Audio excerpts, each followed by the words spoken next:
Romans 1:24 to 25.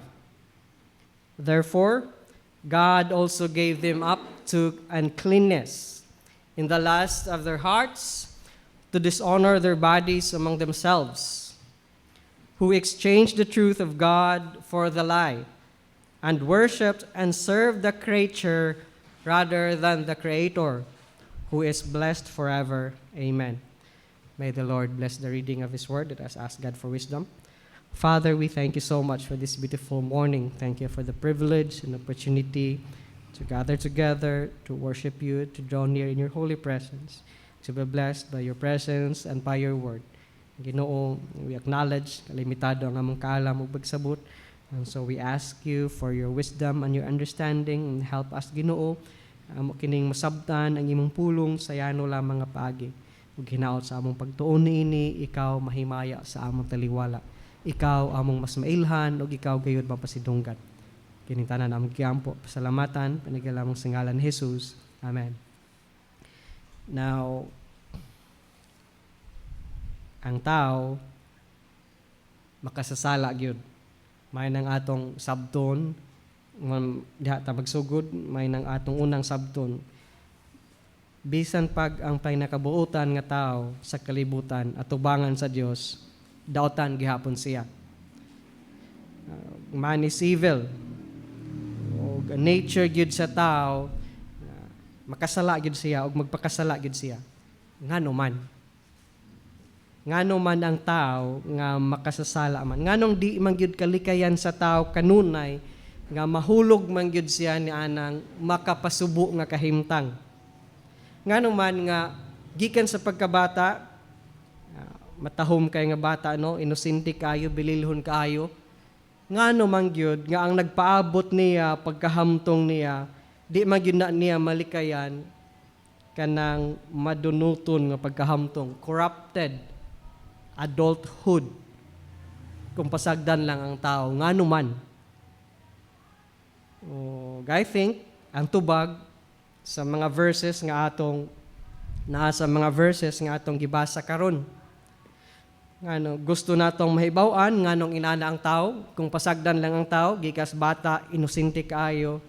Nigdako nganong mahimo mang daotan ang tao. Klaro kaayo ang answer dinhi sa atong verse, tungod kay ang Dios ning gave up sa tao.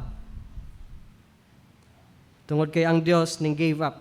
See, when God gives up, mao nang daotan ang tao, kung pasagdan ra ang tao, tungod kay ang Dios ning biya man sa tao, ning give up naman ang Dios sa tao. O kaning word nga God gave them up, God gave up, katulo kanigi mention kutob sa last verse niini nga chapter. Ato lang tun-an ang 24 to 25 ang unang pag-mention niini when God gives up. You see, mo ni ang problema sa tao. Gibiyaan sa Dios. Give up ang Dios kaniya. Gikan sa pagkahagbong dito sa Garden of Eden, tungod sa pagkadaotan sa tao, tungod sa iyang makasasala nga kinaiyahan, iyang nature na gyud nga makasasala. Tungod niya na ang tao wala nay capacity nga magpugong sa iyang kaugalingon. Tungod kay naa na niya ang sinful nature, ang tao kung pasagdan wa gyud say kapasidad nga magpugong sa iyang pagkamakasasala. Imposible sa tao pugngan niya ang iyang pagkamakasasala. Di na niya makapture, di siya kahimog maayo, di siya kapugong, muundang sa paghimog daotan. See, sa Romans 3, there's none that does good, no not one. They do evil continually. Even the most religious among men, gani tingali guilty sila ni anang usa sa pinakahinos nga crime, self-righteousness. Para nila matarong na sila. Sa ilar din kaugalingon matarong at tubangan sa Dios dili. O ang problem sa tao, tungod kay ang Dios wala naman magpugong sa tao kay gibiyaan naman sa Dios. God has given up on men. Mao ni ang story sa human race. And it all began in the Garden of Eden. Look at verse 24. Therefore, God also gave them up. See? Ang tao daotan tungod kay ang Dios ning gave up sa tao. Later on, we'll define unsa man ang gave up. See? Kung gusto natong masabtan nganong inana gid ang tao, gikan sa pagkagamay unya mudako di kalikayan niya mas daghan majority gid ang daotan. Tungod kay gipasagdan naman sa Dios. Kay ning gave up man Dios, mao ning major answer nga atong tun-an ini nga kabuntagon. Ug ang Dios mauray makapugong nga impluwensya sa tibok universe. Makapugong sa daotan. Why laing power nga makapugong sa daotan nga nag-exist sa tibok universe? Only God. Ug kung mo let go ang Dios, kung mo give up ang Dios, mag-anam gyud ka worse ang tao. See, tanaw nato ang human history. Even si gikan sa Old Testament, daotan hangtod karon, gihalaban ka daotan. See, even si Paul nag-ingon kang Timothy, 2 Timothy 2:13, wala na gibutang. But 2 Timothy 3:13, but evil men and impostors will grow worse and worse. Tungod kay di man pugngan sa Dios, they will grow worse and worse. In the process, mag-compound ang sin ug magtika grabe kay ning give up man ang Dios niya ng tawhana. Ultimately, kini nga kahimtang mo-end up ngadto sa tribulation. Kay unsa may mahitabo sa tribulation? One day, naigitawag diha sa 2 Thessalonians chapter 2, nas chapter 2, the restrainer, God will remove the restrainer, ang tigpugong. O nay mga debate niini, nay duha ka camps, kinsa man ning restrainer or unsa man ning restrainer. Nagpugong sa kalibutan. One side, nag-ingon nga ang Holy Spirit may restrainer, maabot ang time kung ang Holy Spirit sa kalibutan, mo na mahitabos tribulation, hilabihang kagubot. On the other side, the church, sa ako, mo prefer ko sa church because Holy Spirit naman gina nag-exist per me, but panahon sa rapture, diha ang tribulation, diha nato makita unsa kahilabihang kagubot sa kalibutan. Kung wa nay mupugong sa kalibutan, even the demons pagwaon sa Dios gikan sa pit, bottomless pit, musamok sa tibok tao, tibok kalibutan.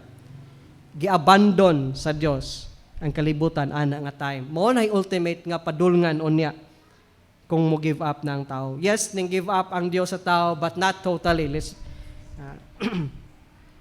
Atong sabton, ning give up man ang tao sa Dios, pero dili total, dili hingpit ang iyang pag-give up. See? Daotan ang tao tungod kay ang Dios ning give up sa tao, pero dili na total nga pag-give up. Let's first define the word give up. Kana nga word give up, ato sa na-define, sa may meaning na ng word give up. Now, ang Greek verb paradidomi, it means to give up. Intense word, it's an intense word. It means mutugyan. Itugyan ngadto sa something or ngadto sa someone. Interesting ni sa pagkagamit dinhi sa Bible. Ato lang tan-awon sa Matthew, dili tanan kadaghan man ning gigamit, but aron atong masabtan unsay picture ni ining word nga God gives up kanang give up din ha. Kini nga word paradidomi, kadaghan gigamit bisag Matthew lang og di nato pipila lang ka verse nga naa sa Matthew para masabtan nato ang picture na nang give up. Matthew 4:12.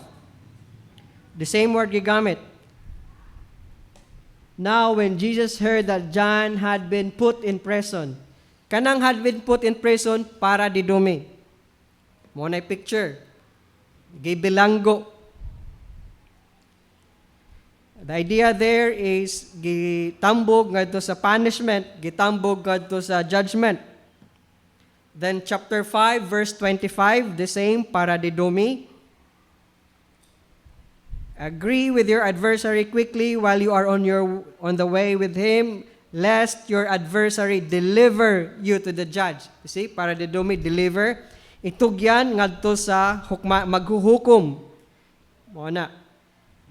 So kung ang Dios mutugyan sa tao ngadto sa something, maghuhukom or ngadto sa prisuhan or makapriso sa tao. See? There, gigamit again, paradidomi. Judge for sentencing. In the first case, gitugyan ngadto sa prisuhan. Sa ikaduha nga case, gitugyan ngadto sa hukmanan. Then Matthew 26:15, the same nga pagkagamit. This is Judas speaking. It's Judas Iscariot ningon ngadto kanila, what are you willing to give me if I deliver him? If I deliver Jesus to you? Akong ihatag, akong itugyan. Kanang word itugyan. Paradidomi. The same word. Then, chapter 27, verse 2, delivered gihapon. And when they had bound him, they led him away and delivered him to Pontius Pilate, the governor. See? Kakuha mo sa picture, ang paggamit nining word nga paradidomi, delivered, gitugyan ngadto sa someone or something alang sa paghukom, alang sa pagsentensya, alang sa pagsilot. Og mao ni ang gibuhat sa tao, God gave up on man. Ang mga katawhan gitugyan sa Dios ngadto sa silot, ngadto sa hukmanan, ngadto sa punishment. Mao nang evil ang tao. Kaya ang Dios ning gave up. Ang pag-gave up sa tao, ang pag-gave up sa Dios, mooy usa sa silot ngadto sa tao. Ug tungod kay, we'll see later on, tungod kay naa sa inner nature sa tao ang sin, pag let go sa Dios, ang sin mo ning take over. Mo ning picture diha, mo nang give up. Ning give up ang tao. Again, let's mention this, dili hingpit ang pag-give up tungod kay naa may gospel. Pero mao nang daotan ang tao, the reason nga nung daotan ang tao, bisan pag inosente na gikan sa pagkabata, di kalikayan gyud nga inigdako niya, corrupted ang iyang adulthood because God gave up on men. Now, this idea of God giving up, dili ni sa New Testament lang o dili ni bag-o ni Paul nga sa Romans na.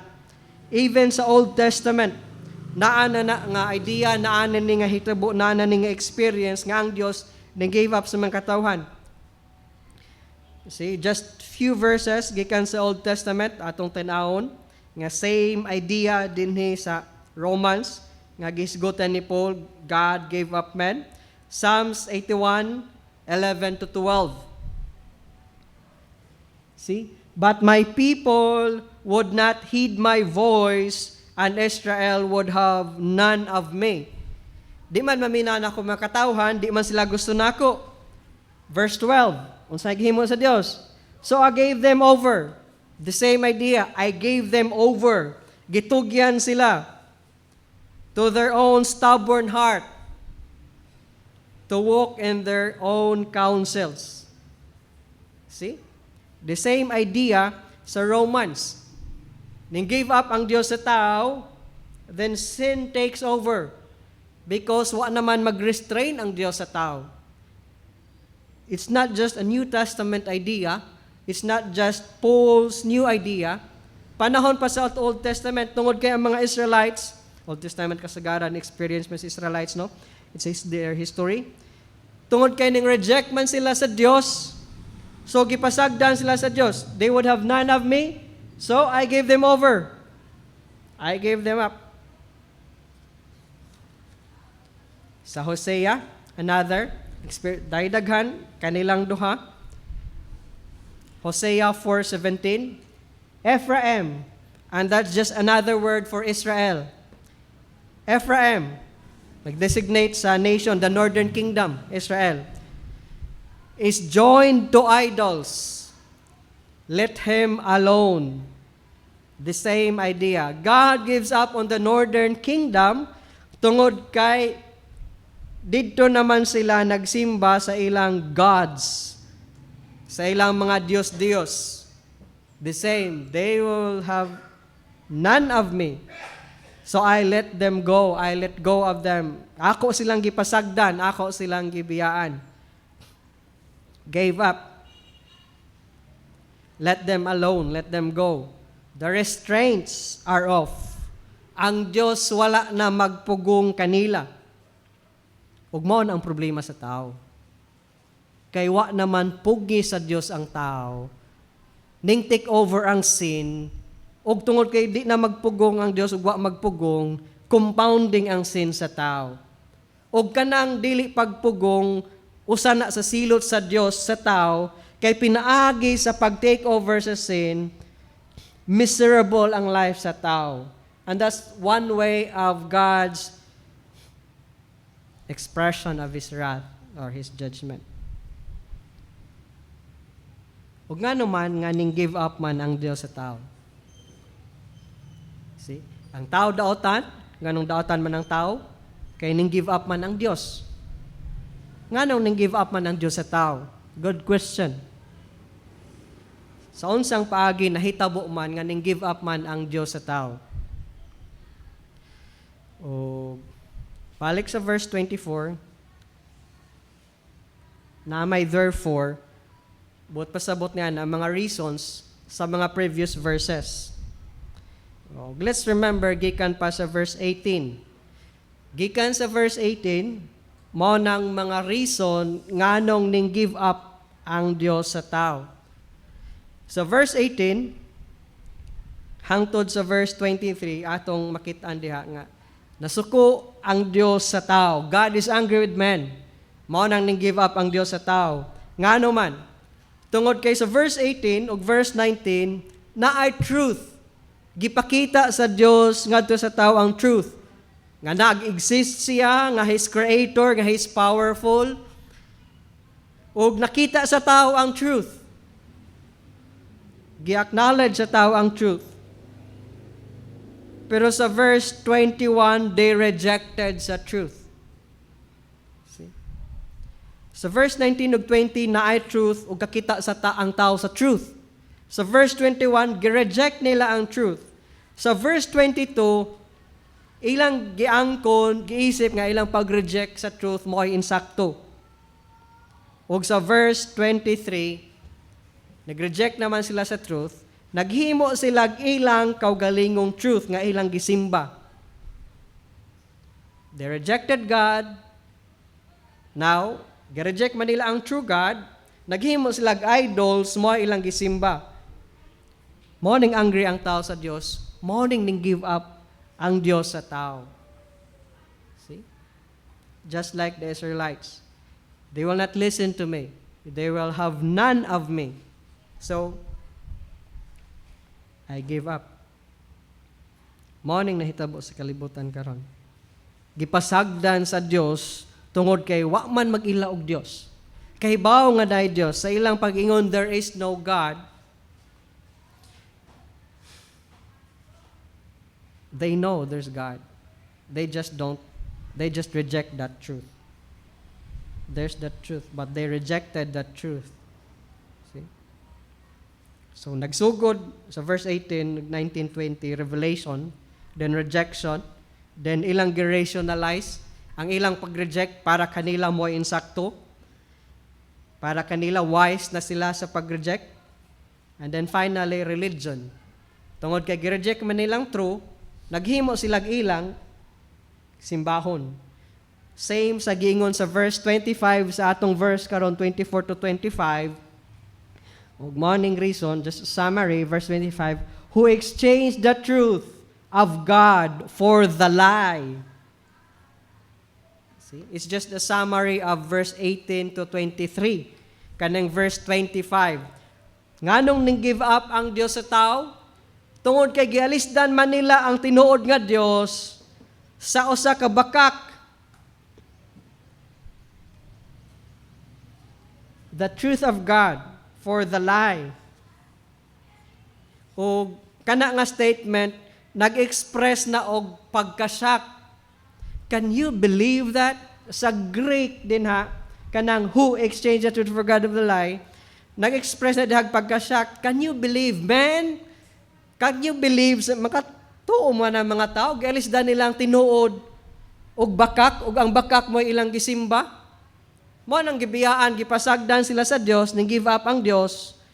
Og tungod kay ni gipasagdan nila sa Dios, nagtikadaotan ang tao. Kay wa naman sila pugni sa Dios. Og kanang pagbiya sa Dios mo nay usa sa pagi sa pagsilot kanila. It's not just their miserable life, it's a consequence pagbiya sa Dios kanila. Og unsa man ang the lie, it means false gods. If you will read, I think that's an Isaiah or Ezekiel. Nay nagkulit, ang nagkulit sa imahe, wa siya mangutana siyang kagalingon, naabay bakak sa akong kamot. Ang false gods, mga images, mga rebulto, mao nang lie. Ang tinuod nga Dios ilang gialisdan ni anang bakak. The lie na gipush ni Satan dito pa sa Garden of Eden. They believe the lie. See, God is the truth. Jesus is the way, the truth, and the life. Because He's the true God. He's the truth. Idols are the lie. Kini mga rebulto, mao na yung mga lie, bakak. Ang idol, mo na expression sa bakak. Because God is not God. Ang idol, mo na'y bakak tungod kay pag-worship sa idol, it's an expression, sama ram nas pag-ingon, God is not God. This is God. Ang tinuod nga Dios, di ginatinuod kani mo atong simbahon kay kani Dios. Dios man ni siya ato ning simbahon. Mo nang bakak ng idol. O ang proof sa next phrase, nganong lie ng idols, mo ning proof. They worship and served the creature rather than the Creator. See? Ang hinimo, ang gihimo, ang gikulit, maoy ilang gisimba, instead ang magbubuhat sa tibok universe.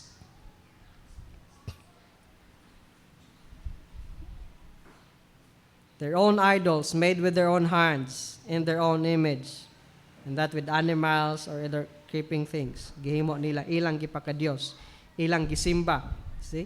They worship and served it. Mo ilang gisimba.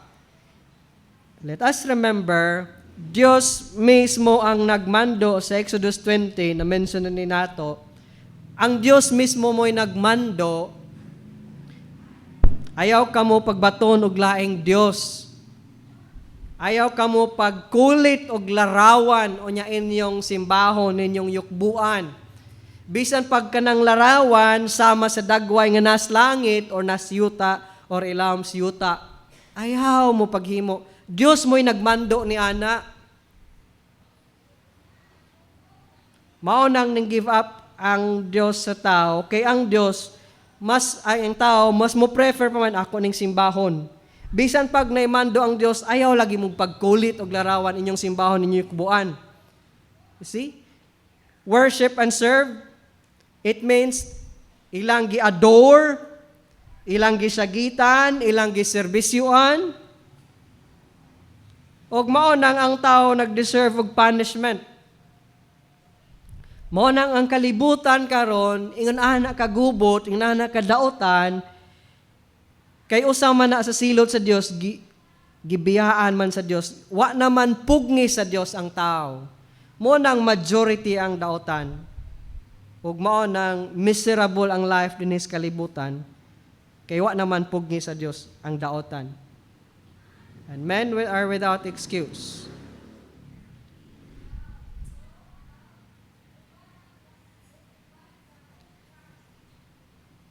Now, sa Judges 10:13, Yet you have forsaken me, and served other gods. You see, unsay consequence kung mo forsake ka sa tinuod nga Dios? Ang tao mahimong religious. Kung ang tao mo biya sa Dios, mahimo siyang relihiyoso. You have forsaken me and serve other gods. Kung di jud ka mo dangop ug mo tuo ug mo simbas tinuod nga Dios, ang mahitabo maadtog jud ka sa dili tinuod nga Dios. Ug unsay buhaton sa Dios, therefore I will deliver you no more. Di ta nakaluwason.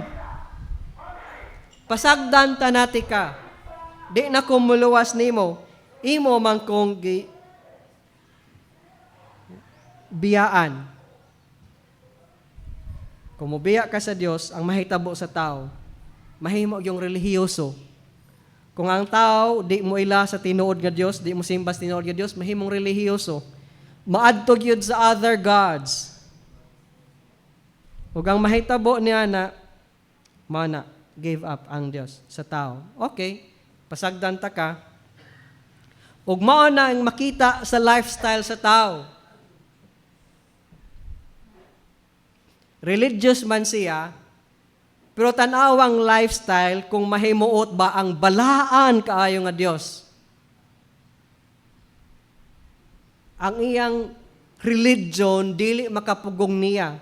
Kay again, why laing gahom nga makapugong sa pagkadautan o sa pagkamakasasala? Ang Diyos lang. Dili gani ang relihiyon, gamhanan sa pagpugong. You see? Daghang tao nga relihiyoso, devoto, tanawang lifestyle. Ang balaan nga Diyos nga way sala, malipay ba? So, unsa may consequence kung ang Diyos mo give up? Atong tan-awon unsay mahitabo. Biyaan kung ang Diyos mo biya sa tao. Pag-ingon sa Diyos, save sa let Him alone. Pag-ingon sa Diyos, let Him alone. Result,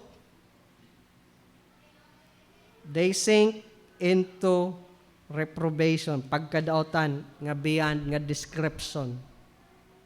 Tungod kay ang Dios di naman magpugong sa tao, kay pasagda naman sa Dios, ang tao mupadung gyud ngadto sa hilabihan nga pagkadautan. All hell breaks loose. O mapakita ka na physically, pinaagi sa paggamit sa lawas sexually. Mao ginay mahitabo. Wrong nga paggamit sa lawas sexually. Mao nay physical nga makita result. Physical result makita. Now, let's remember, ang kasuko sa Dios usa ni sa consequence, mapakita ang kasuko sa Dios. Gikan pa sa verse 18, ang pagbiya sa Dios sa tao mo nay part sa pagpakita sa kasuko sa Dios. Verse 18, for the wrath of God is revealed sa Greek din ha. Permi niya, kanunay niya all the time gi-reveal. O sa unsang paagi nga all the time gi-reveal sa Dios, pinaagi sa pagbiya, pinaagi sa dili pagpugong sa Dios sa tao. Mo nay pagpakita sa Dios sa iyang kapungot kanang di na siya mupugong sa tao. Now, giunsa man pagpakita sa Dios sa iyang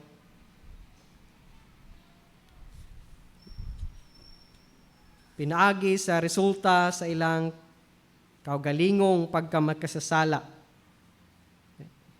Atong makita na all over the place. Kung ang Dios dili na magpugong sa tao, ang mahitabo sa tao, ang sin mo'y mo take over, o makita sa iyang life. Makalilisang nga katalagman nga moabot sa kinabuhi sa mga tao tungod sa ilang walay hunong nga pagkamakasasala. Mao ang pagpahayag sa kapungot sa Dios karon. Mo nang pag-reveal karon sa kapungot sa Dios, ang pagbiya. Di niya pugnan ang pagkamakasasala sa tao ug tungod niya na mag-anam sa makasasala, mag-anam kagubot ang iyang kinabuhi. When men abandon God, God abandons them. And their own sin takes over og mo work, ang sin mo work sa iyang effect. Now, kini nga phrase nga God let go, give up. Now, duha ka picture.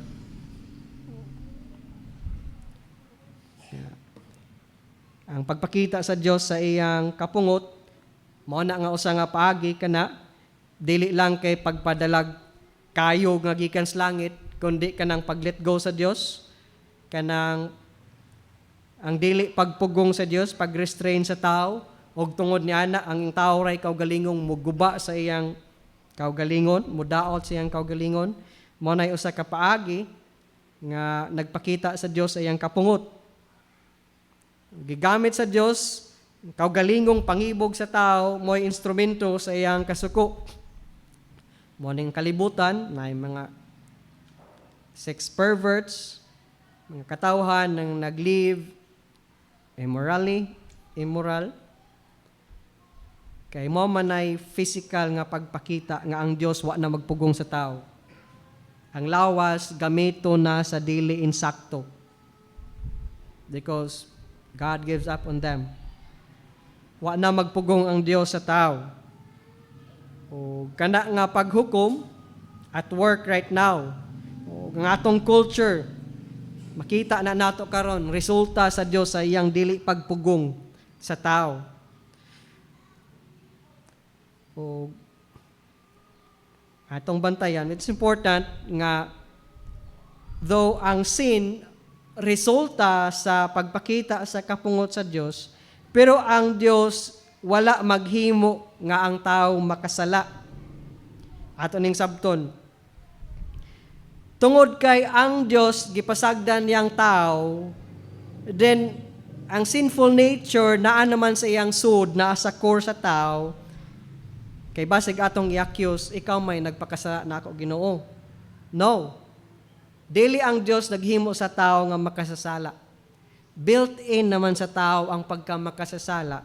Kung di na mo pugong ang Dios sa tao, ang sin na mo take over, kaya wa na may nagpugong sa sin. See? Ug mao nay kasuko sa Dios, wa na niya pugni. Gipasagdan na niya mo nang magkagubot gyud iyang kinabuhi mo na resulta. Dili hanay o dili makalipay sa Dios.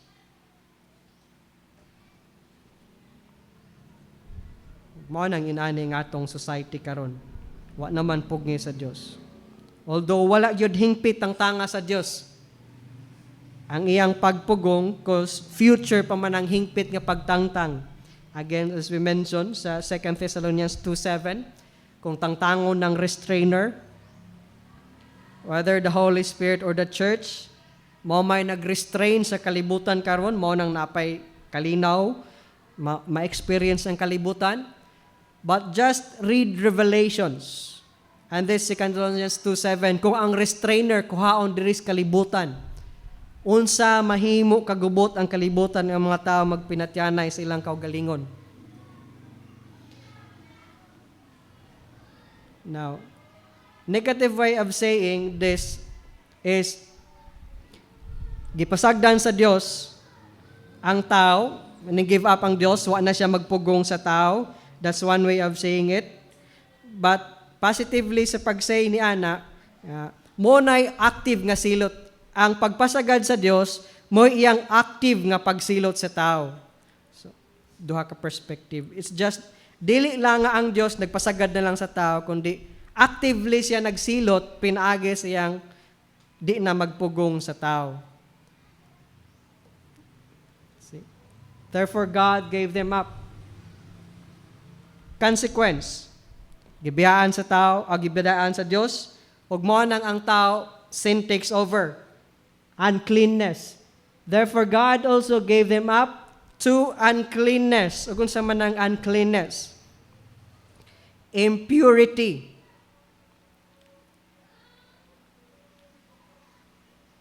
Morning, mas gidefine pa diha, through the lust of their own hearts. Internal impurity. Man is given over to rottenness on the inside. See? Ang Diyos Ning hunong naman, ning pugong, gilet go naman ang tao. So asa man niya gitugyan? Gitugyan sa something rotten inside.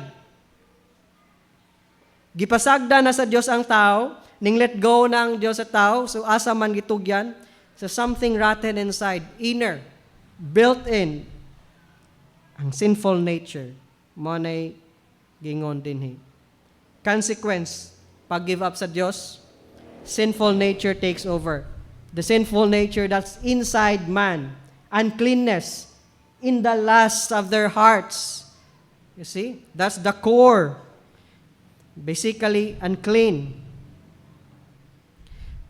Kani nga word, sa paagi nga paggagamit ni Paul, common niyang gigamit nga condition sa tao, na 2 Corinthians 12:21, nas Galatians 5:19, nas Ephesians 5:3, the core of man, the sinful nature, the internal part, the heart of man, deep down, impure, unclean, vile sinner.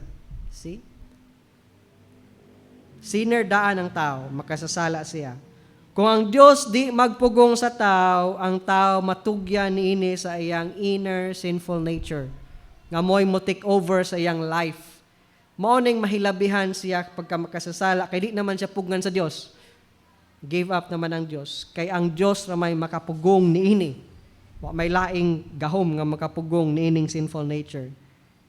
See? In the lust of their hearts, their own hearts, nag-emphasize sa kaugalingong kabubuton. Kung maghisgot tag heart, pagbulutan, apil na niya ng pagbulutan. Kung sa imong gustong buhaton, maoy buhaton. Og tungod kay ang kinauyukan silang kasing-kasing unclean man, maunay ilang mabuhat. Kung ang Dios di na magpugong, ang daotang kasing-kasing, maunay mong patigbabaw sa ilang kinabuhi. See, Jeremiah 17:9, the heart of man is deceitful above all things and desperately wicked. When God gives men up, iyang itugyan sila ngadto sa kahugawan nga nagagula sa ilang kaugalingong sulod. Heart means the internal thinking process, apil na ang kabubuton, ang internal character. Kung ang tao pasagdan sa Dios, kung unsay nas kasing-kasing sa tao, mo ay mahitabo, ug tungod kay ang iyang kasing-kasing daotan man, di gyud siya kalikay, mao gyud na iyang buhat, daotan gyud. Ug mag-anam nagkadaotan, hangtod ang Dios mo intervene. Kung di mo intervene ang Dios, mag-compound, mag-anam og kagrabe ang pagkadaotan sa tao. O mapakita kining daotan nga kasing-kasing, kining perverted heart, pinaagi sa physical nga kahiwian.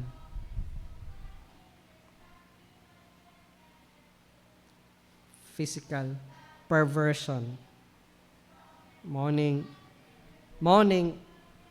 later on, part na ni Ana, sunod yung mga verses, ang laki, di na laki, babae, di na babae, part na tungod kay wa na pugni sa Dios kanang tawhana, o part na sa silot, active nga silot sa Dios sa tao.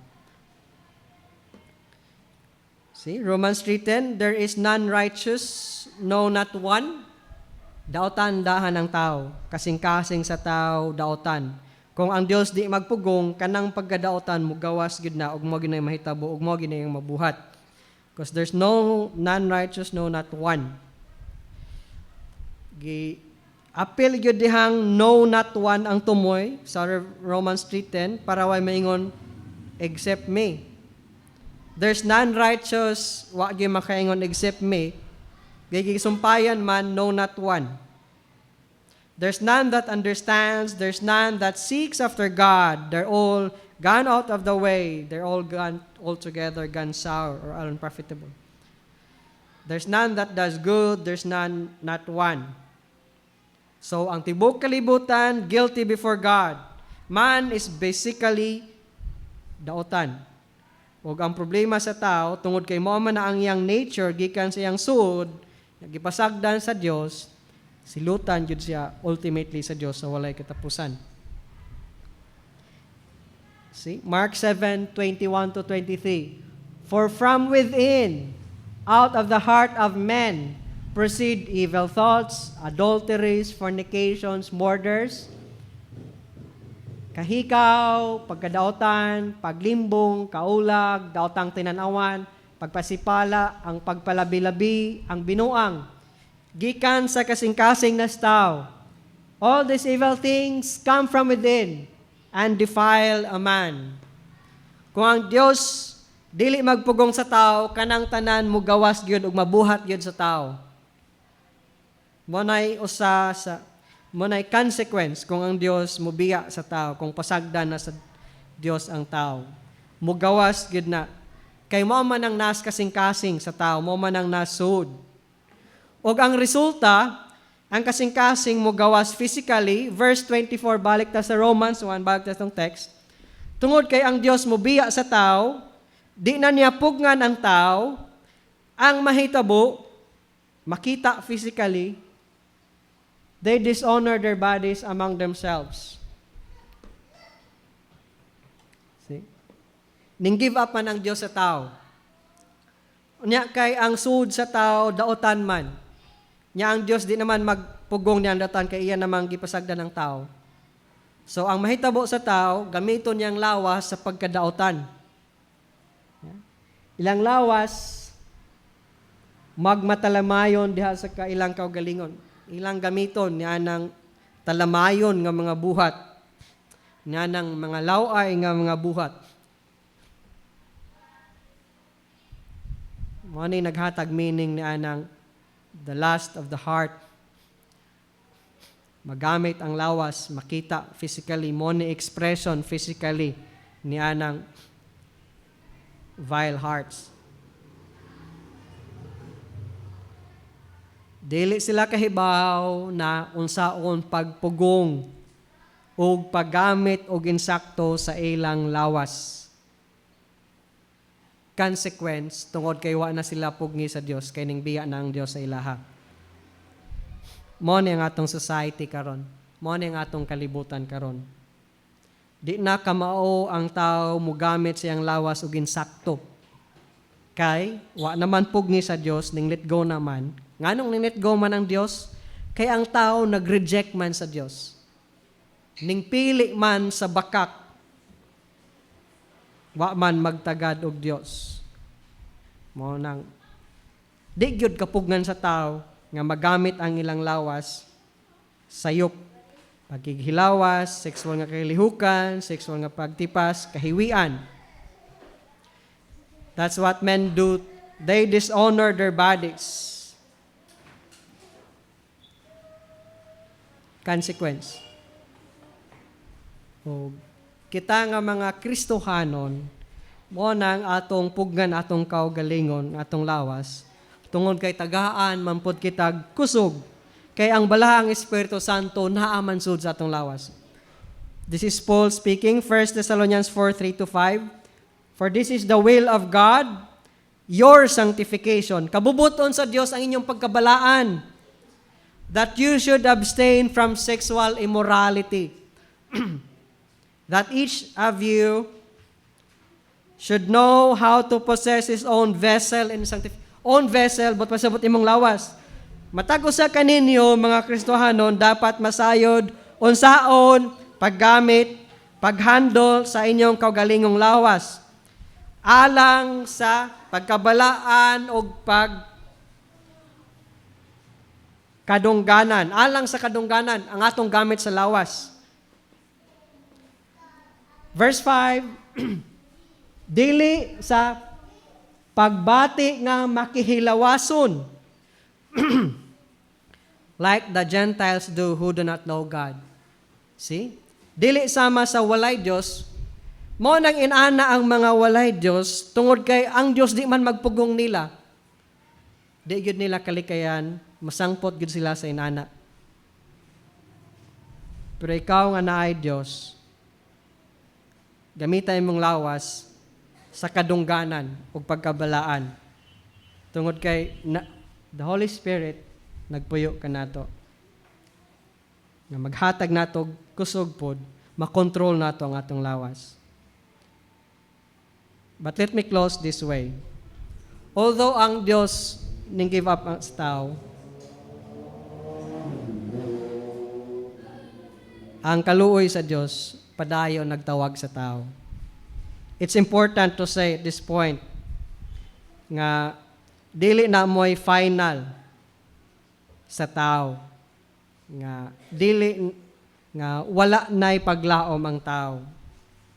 Ang Dios man nag-let go sa tao ug ang sin ning take over ug ang consequence mo'y nagguba ra pod sa tao sa iyang kaugalingon, yet ang Dios gihapon nagpadayon og sangyaw sa mensahe sa kaluwasan. You see? Angay natong sabtan nga diha magsugod, adunay kapungot ang Dios sa tao, adunay kasuko ang Dios sa tao. Apan bisan pa man nian ang kapungot, mas mo prefer gihapon ang Dios nga maluoy sa tao.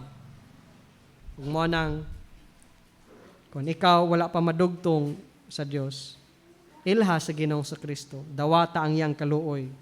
Si Kristo mo ay pagpakita sa kaluoy sa Dios, ang iyang pagpakamatay. And God will accept you.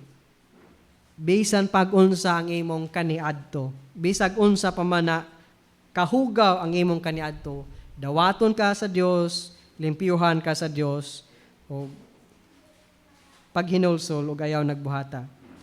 Mao ni ang mga taga-Korinto. I will close this way sa 1 Corinthians.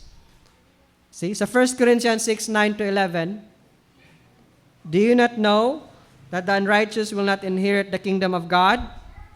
Do not be deceived, neither fornicators, nor idolaters, nor adulterers, nor homosexuals, nor sodomites, nor thieves, nor covetous, nor drunkards, nor revilers, nor extortioners will inherit the kingdom of God. Then, nangingon si Paul sa verse 11, and such were some of you. But you were washed, but you were sanctified, but you were justified in the name of the Lord Jesus and by the Spirit of our God. You see? Ang mga taga-Korinto, inadto ilang background. Adulterers, idolaters, homosexuals, na nga background sa Corinthians. But they came to Christ, gilimpyuhan sila, gipasaylo sila. So anyone, bisan pag-unsa kahugaw ang imong kaniadto, ag hinulsol, dawata ang kaluoy sa Dios, ilha si Kristo, og limpyuhan ka sa Dios. See? Ang Dios ning give up man sa tao, pero ang kaluoy sa Dios padayon nagtawag sa tao. Ug samtang anaa pa ng kaluoy sa Dios, dawata igsoon, tungod kay moabot ang panahon nga himuong hingpit sa Dios ang iyang pag-let go sa tao. Ug nianang nga panahon wa nagyoy paglaom pa. Let us pray. Amahan ang mga langit nun, salamat Ginoo mga pulong karon nga among gipamalandungan. It's sad tao padayon sa pagkadaotan, luyo pa man Ginoo nga accessible gihapon ang truth karon. Daghan gihapon Ginoo ang dangop ngadto sa bakak. Lord, we pray, use this church padayong matudlo, masangyaw, masabwag ang imong pulong sa kamaturan. Labi na Ginoo, mahitungod kanimo nga ang kaluwasan ug kapasaylon sa sala pinagi lamang kanimo Ginoong sa Kristo. Help us, Father, to continue to preach the truth unto di ka mobalik. Ug hinaot Ginoo padayon ikaw ug magtawag og mga katawhan. Maila kanimo pinagi niini nga iglesia, mga lagad kanimo. King tanan nam giampo pasalamatan, naging mga singgalan ni Jesus. Amen.